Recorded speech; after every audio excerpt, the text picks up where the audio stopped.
what we're saying is, one of the things you're saying is, with NFTs, it's not just the digital art, it's not just the NFT, it's the community, and it's all the things that you can do with it that kind of, you start attaching cultural meaning and community meaning to more than just a piece of art or a JPEG.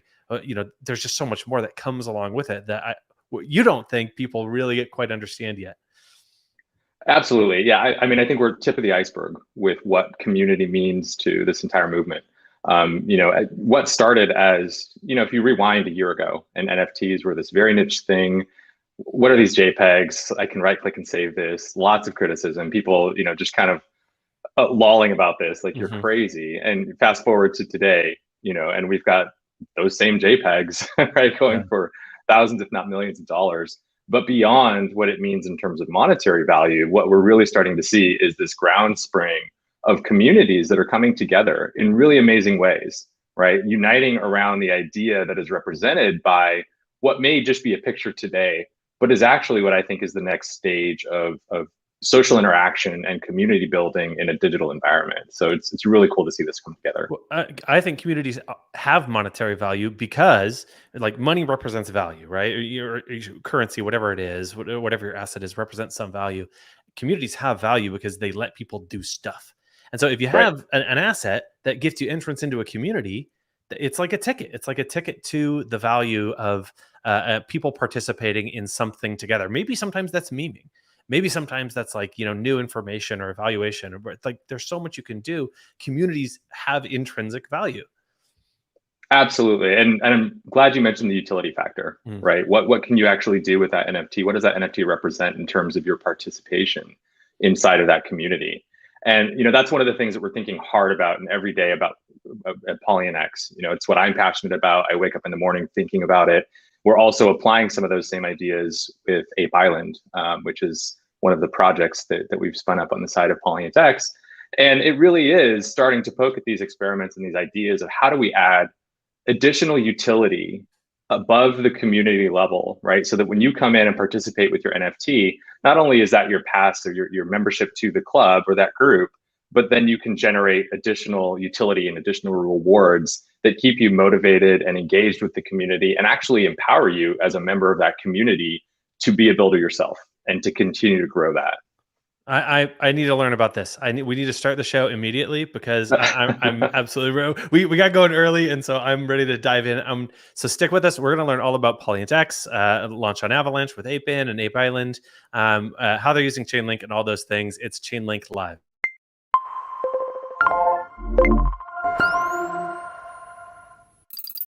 Welcome to Chainlink Live. I'm Andy Boyan from Chainlink Labs. I'm here with Nick Casares from PolyientX and ApeIn, Ape Island. We're going to learn all about them.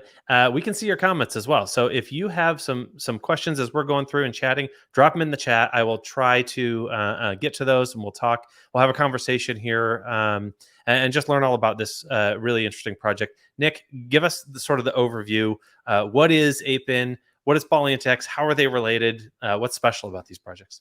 Yeah, absolutely. So let me start with ApeIn and the flagship experience from ApeIn, which is Ape Island. And what Ape Island is it's an experimental metaverse, if you will.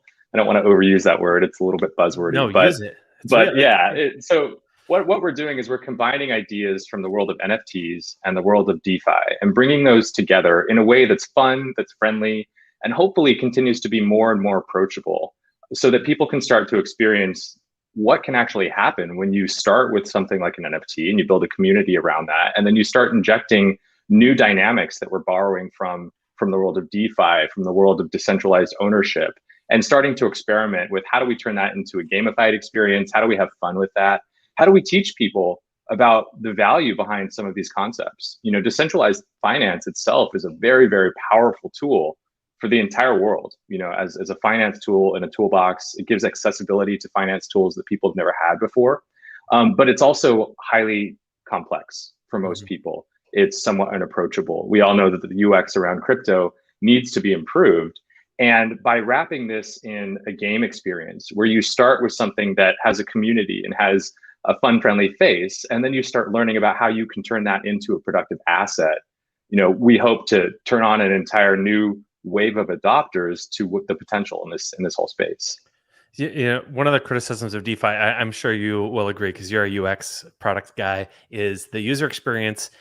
You can only go so far, and you have to have Yeah. pretty deep financial and technical knowledge once you get to a certain point. So, putting money into a money market is pretty reasonable and earning yield on it. But you borrowing money, okay, that's another level of difficulty, and then looping that money around, okay, now that's out of most people's grasp. Okay, now let's turn to the other side, gaming. Like crypto gaming, the real like advantage of crypto gaming people have been talking about for years is the ability to own your assets, to earn on your in-game assets and things like that. But with gaming, you need this built-in community. Well, you can blend those things together, right? You can build this cultural community that wants to play a game. You add the games into that DeFi component, and suddenly the UX is more straightforward or built into that game, and it creates these all new experiences that we haven't seen before. Is that the sort of vibe you guys are getting at? It is, and something that you hinted at there, which is really important when it comes to community and introducing these concepts and really proliferating this knowledge to the world, is that community becomes a resource for itself, right? And I'll dig into that a little bit. But when we're talking about UX and onboarding and getting people comfortable with these formats and these concepts, there's so much that we can do, as a company to create onboarding and work on the UX. There are some things that are just kind of the state of the technology, right? We can't change that it's a few steps to go get MetaMask. You have to get crypto. You have to be able to interact with Web3. There's still a barrier to entry. But what we're seeing is these communities, because they're popping up in things like Discord, which is a very accessible format for most people. You can download that quickly. You can jump into a community. The community is actually helping others get involved. And that's really cool because they're saying, hey, you start by doing step one, then step two, then step three. And we've actually had wonderful contributions from community members who have helped other people navigate this path and start to see the potential. And what's really cool is that you see this pay it forward behavior, where that person who was just learning 2 weeks ago is now helping the next person onboard. And to me, that's, that is the beginning of network effect. That is the beginning of the virality that this space needs and the sort of user adoption that we need to take this to the next level. Over the past 6 months, wow, a year. Oh man, that happened fast. We've seen BSC, we've seen Polygon, we've seen Avalanche launch, Phantom, Harmony's coming up. Like there's all these sort of new chains that are launching with all new apps, and each one is really talking to a different audience. Yeah, there's this core group of DeFi and Ethereum users that are doing that, but so many of these chains have had great success pulling in new people to deal with fees. And so even people that aren't familiar with all that crypto stuff, they're finding a way. Like there's a good reason to learn this crypto stuff, getting a wallet, managing private keys, whatever that happens to be, and getting involved. And part of that has got to be the culture and the community, having that sort of outreach to new people. That it's fantastic to see. I want to hear a little bit more about like what are some of these design elements that are in ApeIn? Like what can people actually do? What makes this particular mechanic special? Sure. Is it actually possible to share my screen? Yeah, go for it, man. Everyone, feel free to post questions, but don't feel pressured to. I have a ton of questions. I'm very curious about this sort of thing. So, it's not all on you. Are you able to see my browser? Yeah, you're up. We can see. Okay. So I'm going to take you just into, so by the way, this is on Avalanche. So we're multi-chain with ApeIn. So Ape Island currently exists on Ethereum, and it also exists on Avalanche. And so I'm just going to go into the experience just to give you a taste of what this is about. So let me switch over here. And so Ape Island, and I'm going to mute this. I don't know if that's coming through, but we have a fun, one of our team members actually created the song, the theme song for the Ape Island, and there's monkeys in the background. It's a lot of fun. And so what we have is Captain Polly, who is kind of your onboarding specialist. He takes people through this experience and he helps them understand the mechanics of building your NFT here, which that's what these are. These are NFTs. You go through this experience and eventually you end up on, I'll skip a little bit of this, you'll end up on the Ape Builder. And the Ape Builder is a really fun and engaging way where you can randomly generate these apes. And these apes, it takes a little while because we're generating these on the fly, but these apes will actually take on traits. So that's what you can see here on the left-hand side. You see these stats. And then they have these body parts that are made up of different materials. And so we've had several seasons of Ape Island so far. And each season we introduce new materials. And these stats, you're probably looking at this and saying, wow, that's really game-like. And that's the intention here. So as we move further along with development and get closer to more game experiences, these stats are going to be integral into how people actually interact with their NFT. So you might have a stack of NFTs that you're using in the experience, and those stats are going to actually influence what you can do. And so this is the core experience today. People can come in, they can make their NFTs. We've had quite a few apes minted, and these are fully tradable. They're NFTs. So if you want to buy and sell on OpenSea or wherever that makes sense for you, you can do that. So that's step one. Step two then is how we're integrating this with the PolyientX platform. And the PolyientX platform is essentially a way to use your NFT to generate rewards. And so I'll break that down a little bit, and maybe with just a bit of an example here. So if I go into, let me switch networks here. If I go into the PolyientX platform, one of the projects here is Ape Island. And Ape Island in PolyientX is this is the place where you can start to experiment with DeFi.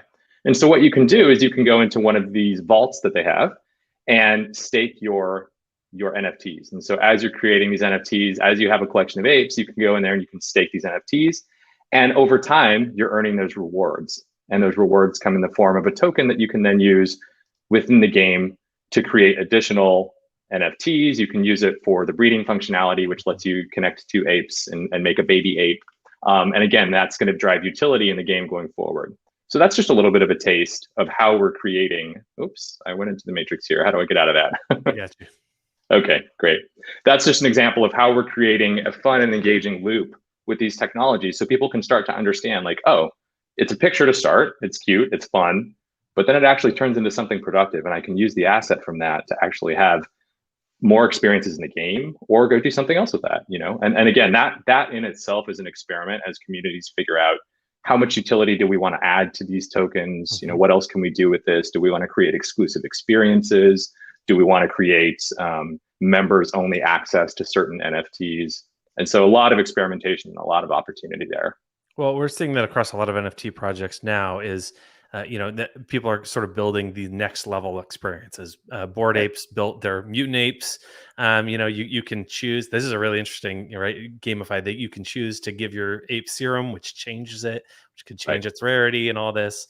Or you could keep it, which, all that. So people are building on top of that. And then other people are building related experiences as well. Tatiana has a question about whether you can sell them on open markets, on OpenSea, for example. That's on Ethereum. I don't know if OpenSea's on Avalanche yet, right? They're not on Avalanche. There was another marketplace out there, NF Trade. And actually, we've seen this come up over and over again. And so PolyientX is actually building in marketplace functionality for our projects. So we'll have built-in native marketplace soon. I mean, every chain I talk to people, and there are more NFT marketplaces and expansion there. There's a clear demand across the space and outside of the space. Like people are just fascinated by NFTs. So that's an infrastructure level that I would not be surprised to see launching across, all chains all over the place. Yeah, absolutely. You guys you're here talking to me because you've integrated Chainlink.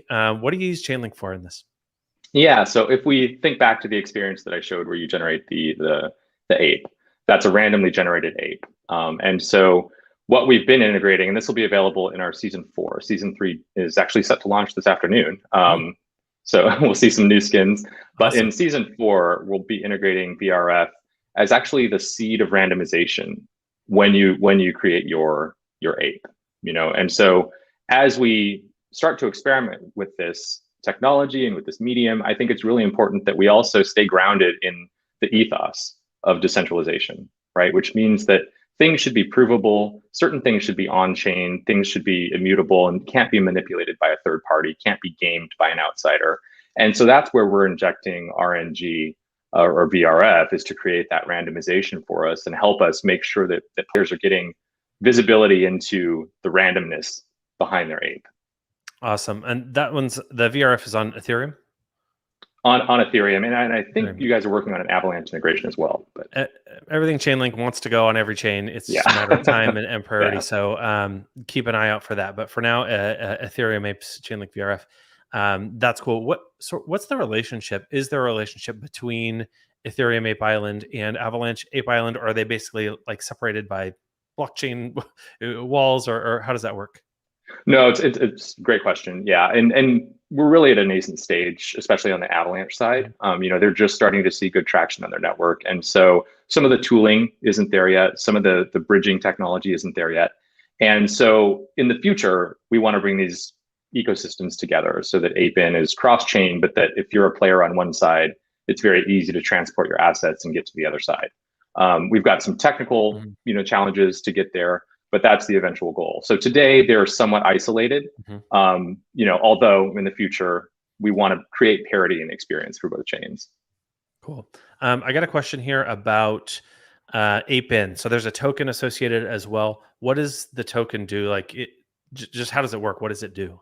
I'm actually I don't know, so I'm very Yeah, curious. yeah, no, great question. So, in addition to most ERC20 tokens, it can be traded and used as a DeFi asset. Mhm. So you can go to any of the dexes out there, you can trade that, you can do whatever you want to do in the DeFi side of the world. Within the ApeIn universe, though, the ApeIn token functions as a utility token. So whether that's used to create new apes or to mate your apes and create baby apes, and as I mentioned earlier, as we roll out additional experiences, whether that's traveling across the universe of apes, Mhm. it'll all be using ApeIn as the utility token underneath that.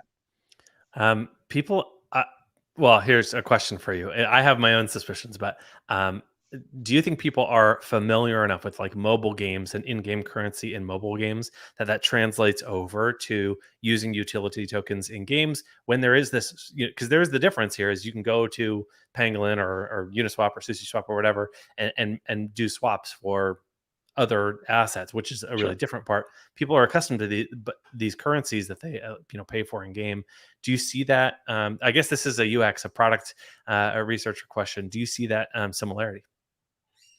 I do, and we haven't done any formal, primary research on this, but I think just my observations from being in product and UX for the past 15 years, having played a bunch of mobile games myself, and watching other people kind of adapt that. I mean, it's a sticky viral loop, right? People understand almost to the point of sometimes it's impossible to escape those games because you're just earning the token and using the token. Um, but I think that will definitely translate in terms of user experience. I think that's a familiar pattern that a lot of people will see like, oh, okay, this, I start by earning the token by either playing or buying an asset that then I Mhm. can then turn into more tokens, which drives more utility. I am a former games researcher and media researcher, and that idea of doing, I mean, that's just an experiment.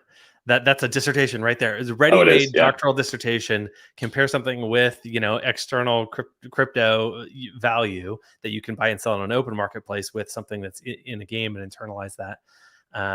Really interesting sort of set of experiments. Sorry, I get my imagination going as well. First Coast Crypto has a question as well. How many total apes will be minted? Are there apes per season? What's the cap? How does that work? Yeah. So there are caps on each season. And so, for instance, season 3, which launches this afternoon on Ethereum, that I believe is capped at 1,000. We'd have to go back to the docs and confirm that. But each season is capped. And we're trying to, it's impossible, I think, and this is a wide ranging problem in all token economies, is it's impossible to predict the future. And so when you're looking at things like Mhm. supply inflation and what's the right balance, we can take educated guesses, and we can consult the community and we can plant a flag about what we think we want to happen.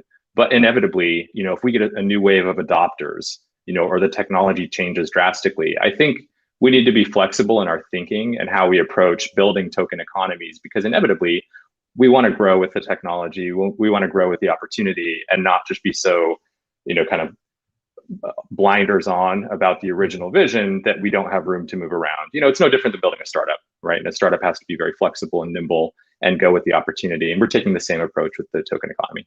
Does do the seasons combat that basically? Like season one is over; those NFTs are minted; they're done. So if Right. you want the rarity in a season, that's it. But season 177 comes along, there's a billion people playing. Hopefully, cross your fingers. Good luck. Yeah. um, you're going to need a greater supply. And if you don't, if you have a small supply with tons of players, then the demand could be so high that it prices a bunch of people out, right? There's all those weird dynamics. So Absolutely. I've Yeah. seen other projects that take that seasonality approach as well. And there's like generations. CryptoKitties did that, right? There's Yeah. generation Absolutely. Yeah. one that's kind of, where that comes from. And you guys are in 5. You said there's some new skins dropping today for season 4. Is that right? Season 3. Season 3 drops today, and Season we'll 3 have new today. skins today. Yeah, they look really, really cool. Anything you can show us about season 3? You can be things that have been released elsewhere if you want to do a screen share. Like, I'm not going to ask you to give alpha here, but can we take a look at anything like our preview Give stuff? me 1 second. Let me see if I can pull up the tweet, which has Okay, a little that'd bit be of a great. promo video. Yeah. Because I love Yeah, pulling up images. It's just good to see everything. they look really great. Let's see here. Great questions, everybody. Yeah, here. Tell me when you're ready. Yeah, let me share my screen here. I got you. You just pop it up so you can see it, and I'll share it for you. Okay. You there? Yep. All right. So are these new skins? Oh, these are the new skins. Oh, yeah. good. These are the ones coming out this afternoon. All right. Don't show my family these, or I'll be having to get these apes for my children. Tatiana has a question about the new seasons as well. Are tokens from a previous season carried over to the new one? How does that work? Is that's kind of like a different economy or related? So the ApeIn token is universal. It's an ERC20 on the Ethereum side, and it's the ERC20 equivalent on the Avalanche C chain. And so that token carries forward from season to season. So, if you're earning ApeIn token through playing previous seasons and you want to use that to buy an ape in a forthcoming season, that's exactly what it's there for. Cool. You can farm some ApeIn and hang Exactly on to it until season 177 when there's billions playing, if you want to, whatever you want to do there. That's awesome. You guys also in the announcement, you guys talked about using Chainlink Keepers. Oh, I'll pull Tatiana's thing. Can you talk a little bit about that? Like, what's your thinking with Chainlink Keepers? Yeah, so Chainlink Keepers for us is still in a little bit of an incubation stage. So we're working, our director of technology and I have been talking about different use cases and ways that we might be able to integrate keepers. I think everybody who's worked in the space for a little while understands that you hit a wall with smart contracts where, at some point you're saying, I need to get data from off-chain into my contract.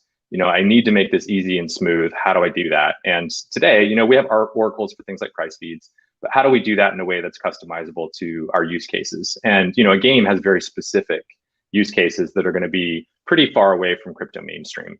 And so with Keepers, we're definitely interested in how do we use that to automate things for the players, right? Whether that's harvesting rewards, or maybe that's doing things like helping them know when they need to auto vault their assets, right? And so staking that's informed by some sort of off-chain indicator, which then is automated by a keeper. So I think keepers they're an really exciting technology, and I'm keen to jump in and explore more how we can use that in future seasons. Yeah, I'm excited about keepers just as a use case in general, and for non-developers, I'm a non-developer, so I didn't know how needed these work. But essentially, there's manual processes for all these smart contracts. If you're generating yield in a yield aggregator and you get a harvest from one protocol to distribute that back to the people who are staking, there's somebody who's doing that, like hitting enter on a on a program in terminal, in some of these cases, and that's just not a sustainable way to live. It's centralized. It's like you don't want to do that. So setting up something like Chainlink Keepers as an automated way, a decentralized way to do smart contract maintenance makes sense. And in the context of a game, it makes even more, right? Especially you got multiple seasons, you got different regions, you got all these different things where people might be using this game in different ways. You want to automate that process. Absolutely. And, I think in particular with the PolyientX platform, we have an opportunity because PolyientX it's an open platform that any project can use to create vaults and allow their users to stake NFTs and earn rewards. That's an area where Keepers type of automation would be really helpful and very important, I think for the scalability and for the credibility of the platform. So really excited about it. NFT protocol agnostic. Any NFT that comes in, you can use those. It all jives with me. I love where you guys are going. Mustafa has a question. I'm going to ask you the first part of it. I won't hold you to the second. What's your end game with ApeIn? You got Island Hopper coming up, and do you have not just number of daily active users? I know it's going to be in the billions. Those are the goals. That's what all the product are always the goals. But what types of users? Like, who are those first sort of audiences that you're planning on going after? Who do you think this will really resonate with after crypto? No, that's a great question. And so, I think where are we eventually going with ApeIn? We intentionally don't want to define the end state yet because we're still too early in this whole process, right? I think for us to say, well, we want to be like, Zynga game XYZ, that's not really, doing justice to what we have on our hands here in terms of opportunity to really kind of reinvent what the intersection of things like DeFi and gaming can look like. And so I would say we're leaving that as white space for now intentionally and using a lot of the feedback that we're getting from the community and also just what's happening with actual play to inform where we're headed next. So again, being flexible, being iterative in the whole process. Sorry, that was the first part of the question. What was the second part of the question? What types of users? The types of users are kind of your next goals. Yeah. So, as I mentioned earlier in DeFi, or maybe it was before the stream got started, DeFi can be highly unapproachable for some people. So they go to a DEX, even a Uniswap, which is pretty straightforward if you've been at this for a little while, and they're like, I have no idea what to do. It's unlike anything that we've ever really used before. And so my hope for the types of users that we're after is that we're going to continue to approach more and more user types or players that are coming to crypto. Maybe this is their first experience, and maybe we're actually introducing them to crypto and some of these concepts behind DeFi. So really going for, I'm not going to go mass market yet because I think that's a little bit ambitious, but I think the next wave of people that are starting to see the value in decentralization, starting to see the value in digital ownership, and really making that as approachable as possible for that next wave. All right, here's my suggestion. College students in finance and accounting. Because that's great. They're going to kind of get that DeFi element. But, by now, most of them are Zoomers. They've kind of come up playing mobile games. Like, you make that as your core. And of course, anybody else who wants, but there might be a little play there. Hey, that's just me. That's just making a guess. JH, you get it, man. You get it. Love it. This has been an awesome conversation. And Nick said, we were talking before the broadcast started. We had a 10-minute conversation when I realized oh man, we got to broadcast this. So you guys can get in on it. I want to hear about the next stages. We know season 3 is coming out today. In the next weeks and a couple of months, where is ApeIn and PolyientX, if there's any new developments there as well? Coming out. And I see your questions in the chat. We got a bunch of them. We're kind of wrapping up on time. So I'm going to send you to their communities to ask those questions next. But Nick, what's coming up on the roadmap? Yeah, great question. So season 3 launches today. And so we're going to let that play out for a little while. We'll also be opening some additional vaults so that people who have season 3 apes and some of the offspring apes, we recently introduced mating. So you'll be able to vault those immediately. Shortly, we'll also be opening some vaults. Vault your babies, yeah. Sorry, just catch you. I know the terminology sometimes in this industry, right? On the Avalanche side, then we're also going to be opening up a couple of vaults so that people can start earning ApeIn on that side. So that's the near-term roadmap for ApeIn. On the PolyientX side, we're starting to see some great interest and adoption from other projects that want to come into the platform. There's another one that we just integrated called DGen Yeti Ski Club. And we have a few more teed up that are opening up vaults so people can start earning reward tokens. I mentioned it earlier, but we will be rolling out marketplace functionality that's very project focused. So, if you're only focused on apes, you can go buy, sell, and trade there. If you're only looking at, Yetis, you can do that there as well. So I think that's going to be pretty key to the next steps with PolyientX. For some of those upcoming ones, you don't have to drop who, but are they new projects, NFT projects? Are they OG Avalanche NFT projects, or is that some combination? Mostly new. Cool. So people that are coming into the space for the first time. Yeah. All right, cool. Nick, it's been awesome getting to know you. You said you're going to this conference. I am as well. So we'll make sure we hook up there. We'll do a follow-up. We'll see how season 3 is going and do a little follow-up with you. Does that sound all right? That sounds great. Where's your community based? Are you guys mostly Discord, mostly Telegram, or both? Mostly Discord. We find that it's just a little bit easier for our mod team to track discussions and have meaningful interaction in Discord. Telegram is chaos, to be honest. At least it is for me. So mostly Discord, yeah. All right. If you want to learn more about ApeIn, PolyientX, join their Discord, join their communities, follow Twitter. Nick, thank you again so much for coming and hanging out with me. I'll talk to you later. Andy, thanks. Appreciate it. Take care, everybody. Everybody, stick around with me for a sec. Like and subscribe. Help me out. Subscribe to this channel because we do these fun interviews a couple a week. I think we did 3 this week. I don't have one tomorrow, but next week I got 3 more, talking to some interesting DeFi and NFT projects. I think I'm talking to this one called Wrestlers. It's like 80s old school wrestlers. on Polygon. It's ridiculous art. It's so amazing. You go check it out. But subscribe, hang out with me more. Follow, of course, the PolyientX and ApeIn socials, and follow Chainlink as well. Join communities, Telegram, Discord. I'm in the Chainlink Discords and Telegram, so you can get a hold of me there. You can tweet at me too. I'm at Andy Boyan. If there's a project you want to see or some questions you want to ask for some upcoming ones, feel free to do that. Thank you, everybody, for coming today and for your fantastic questions. Sorry we didn't get to all of them. Go ask them in the ApeIn Discord, and I'll see you guys next time on Chainlink Live.